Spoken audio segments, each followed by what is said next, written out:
Hi my people, Rachel here again with another video, and in this video I want to discuss the things that I see in Canada that makes me go, really? So for Canadian this is totally normal, but for me it was a culture shock. So let's just jump right into it. The very first thing that caught my eye was a homeless white woman, and she was sitting on the corner of the street with her belongings begging with a placard. Oh my goodness. Honestly, I was shocked. So coming here, I was made to believe that Canada is a very beautiful country. Of course it is. A clean country. Of course it is. And it is a beautiful place to live and raise your family. Of course it is. However, I didn't expect that there will be homeless people. Not to this magnitude. Like the amount of homeless people I saw in this one city was so crazy. I was saying to myself that in Jamaica we don't have this much homeless people. For the entire country, I think in total the entire country of Jamaica has less homeless people than this city that I live in. But then later, I would learn more about homelessness here and the struggles that they face day to day, especially those who are battling addiction, mental health issues, and other stuff. So that was my biggest and the first thing that caught my eyes when I stepped into Canada, homelessness. Another thing is mental health. One other thing that I must say though, I appreciate Canada and how they deal with mental health. It's a big topic. It is something that is talked about, especially in the workplace. If there's an incident at my workplace and I have to take the next day off, no question asked, I am going to get it. Everywhere I work at, and I must take a day for whatever issue. As a matter of fact, you are given wellness days. So they do acknowledge mental health. And I remember working at a specific location, and there was this lady that I normally see in the day. And she was like, she has one of the best personality ever. And I remember stopped seeing her. And I asked another coworker for her that works in her department. And she was like, oh, she's schizophrenic and she freaks out working on this shift and all she was just going deep and deep in the lady's business. And in my mind, I was thinking, why is she talking all about her business? But then I saw her and I asked her the same question, how come I'm not seeing you? And she explained this very same thing her coworker explained to me. And I was like, okay, this thing is normal here. And I even remember working with another coworker the first day on the job.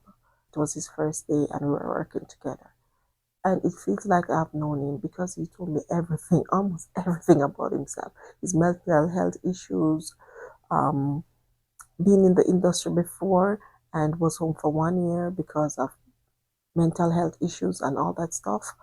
And I'm like, okay, I felt safe. I felt like if it is a safe space to say, listen, I'm struggling. I have this issue. I'm not okay. I feel depressed. Yes, it is a safe place. And that is one thing that I wish like can be pushed more in Jamaica, mental health issue. I really appreciate this about Canadians. Another thing is how Canadians dress. Like I remember going to an interview. It was like a recruitment drive. And when I got there, I was questioning myself. Like I felt like I was overdressed. I wore a jacket, black jacket, black pants, and an inner blouse. And then I realized people were wearing tracksuit.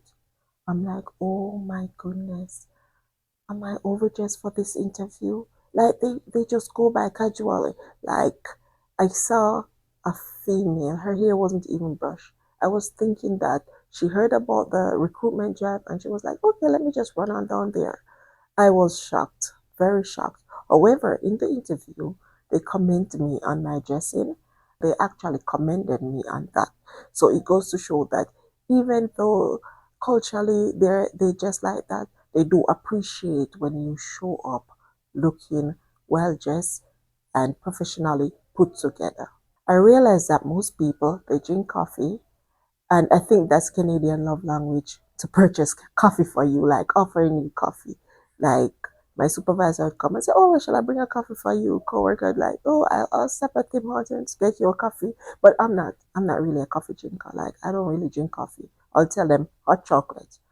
I'm definitely not a coffee drinker, but they drink coffee.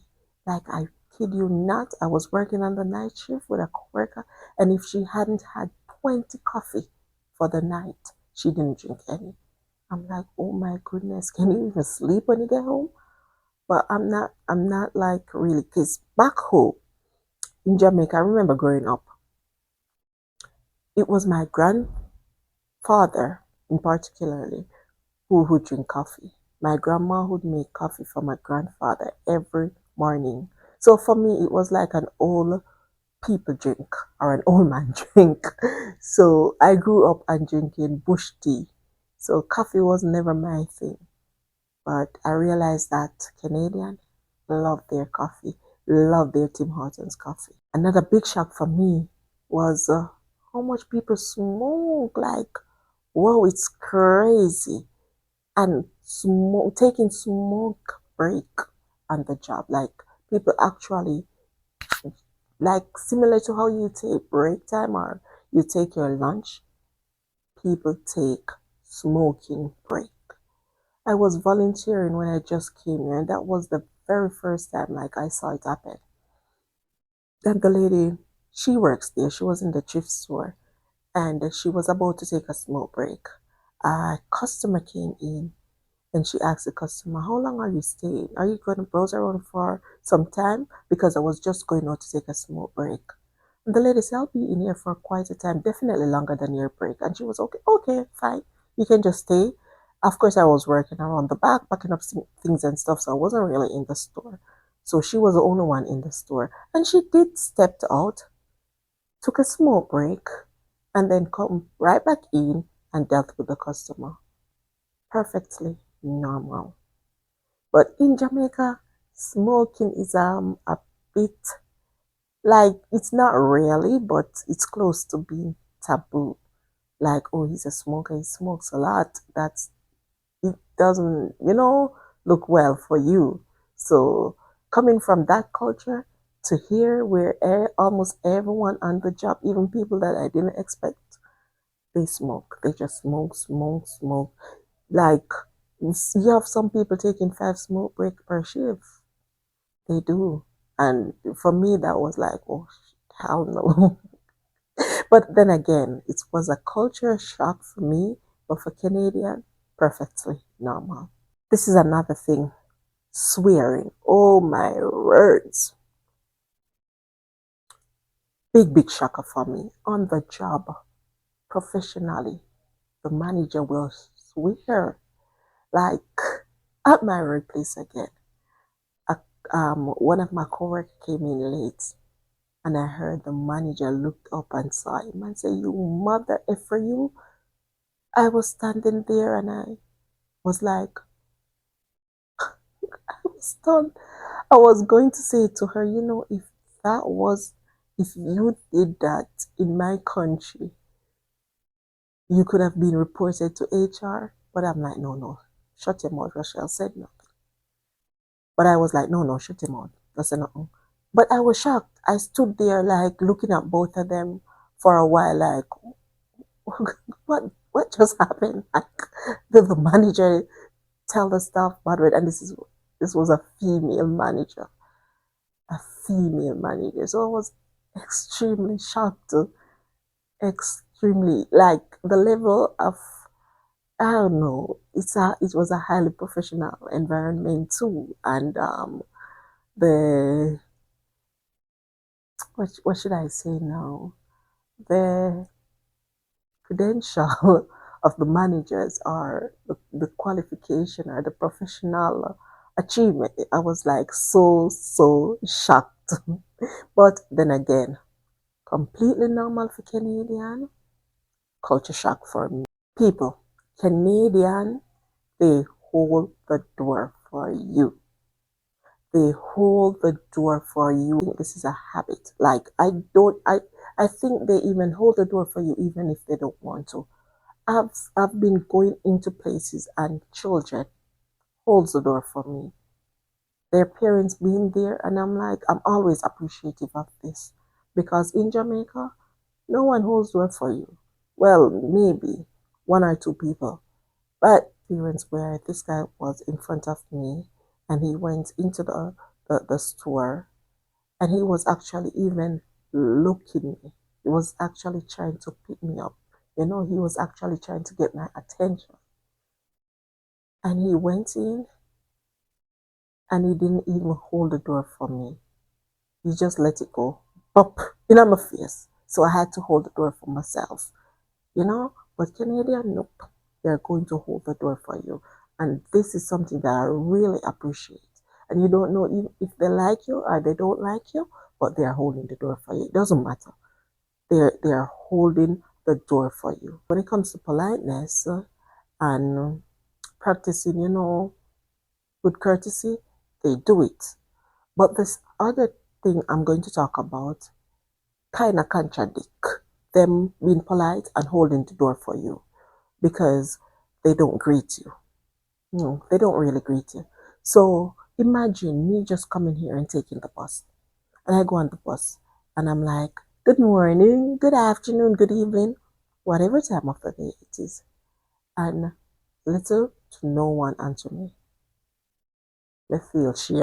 Like instantly I was feeling ashamed.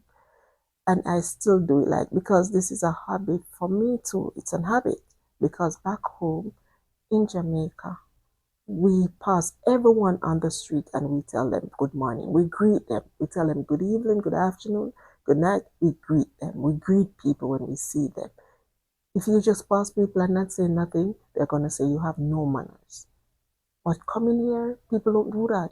Like I've been at work and my coworker just stepped in and walked past. And my other African coworker was like, oh, wow, did we slept with him last night? Because that's their culture too. And I'm like, no, that's how it is. And then they'll just pass you, go wherever, and then they'll come back and say, oh, hi, how was last night? How was the morning? Oh, yeah, yeah. They'll just come in and say nothing. And I'm like, wow. So it's just something that I had to adjust to.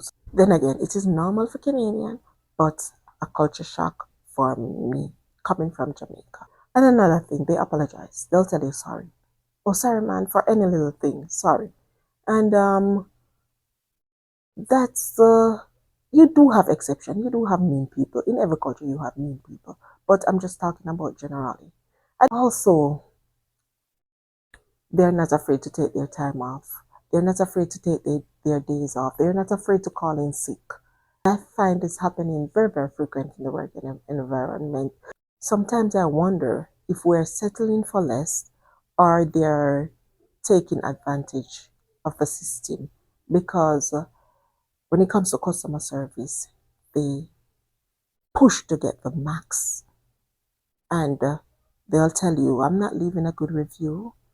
And then no organization want to hear that. No business places want to hear that. So they will listen. The level how I see these businesses goes hard for their customers. It's insane. It's insane. They'll give them free product, free stuff, just because they have one complaint. And sometimes that complaint is, I think it's just made up. But they don't want them to leave a bad review because leaving bad reviews mean everything to them. They have to protect the company image and gain more customers by any means possible. So I've seen that. I really do appreciate the culture and embrace it. And it's interesting to learn about other one culture and their way of life to see how things happen and how they go by day to day. Some things is a shocker for me. Some things I will not do. Like for example, people asking me why I don't smoke, because people come up to me regularly asking me for a smoke or, or a light. And I said, no, I don't smoke. I don't have those things. And they're like, really? You don't smoke? Because it's a norm for them. But that's just not me. But one thing's for sure I do, I hold the door. I hold the door for other people. And this is not something that I just started to do. I've done it before. But maybe not for everyone, but like for the elder, for the children, and stuff like that. But it is something that has become a part of me now, holding the door for people. There you have it, guys. Thank you all for tuning in. Have yourself a wonderful weekend. Remember to subscribe to the channel, like up the video, leave some comments down below, and I'll catch you back in the next video. Thank you. See you.